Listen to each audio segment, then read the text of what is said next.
Hi, Juan. Agatha.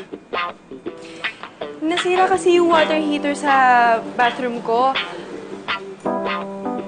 Okay lang ba na makiligo ako sa'yo dito? Oh, sure. Go ahead. Thank you.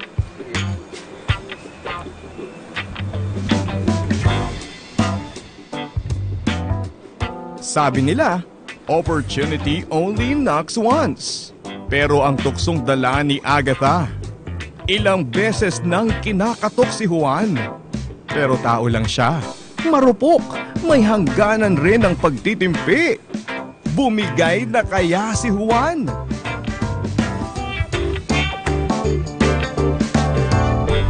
Henry, malayo pa ba tayo? Malapit na tayo, mga 10 minutes doon na tayo. Kasi naman, Happy. Kailangan ba talaga pumunta tayo? Di mo na lang tawagan. Eh, syempre gusto ko naman mag-sorry sa personal. Eh, ba't hindi mo na lang antayin umuwi siya bukas? Eh... Hindi ako makapaghintay.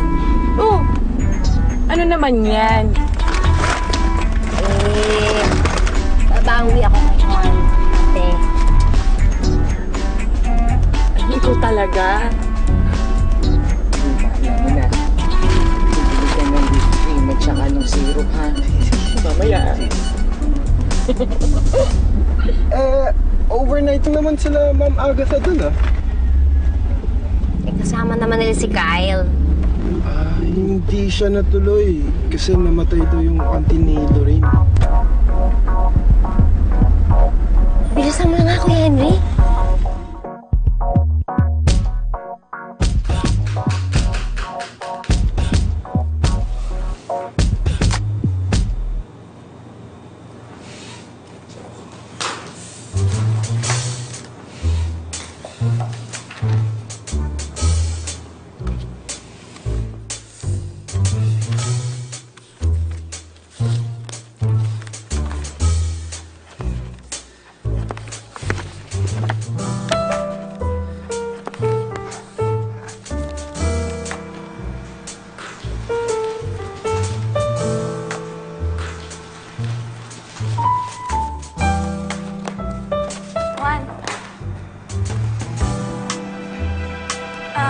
Pwede ko bang mahiram yung towel mo?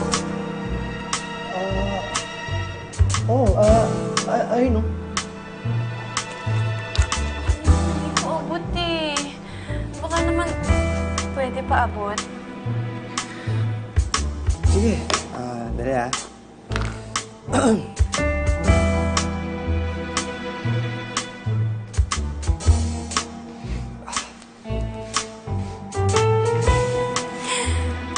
Talikod ka naman.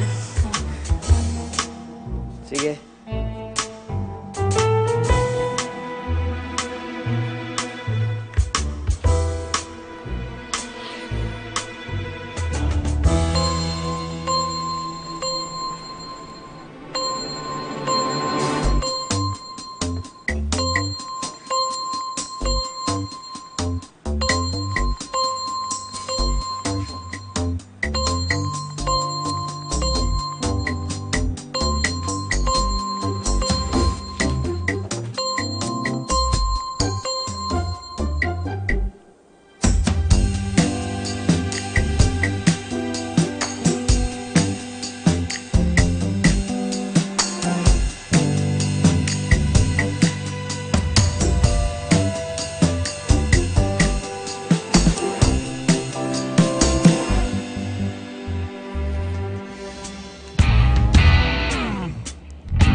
Nakaw na sulyap, pasimpleng tingin.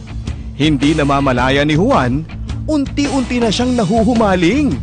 Utang na loob, magtimpi ka, Juan! O tukso, layuan mo po siya.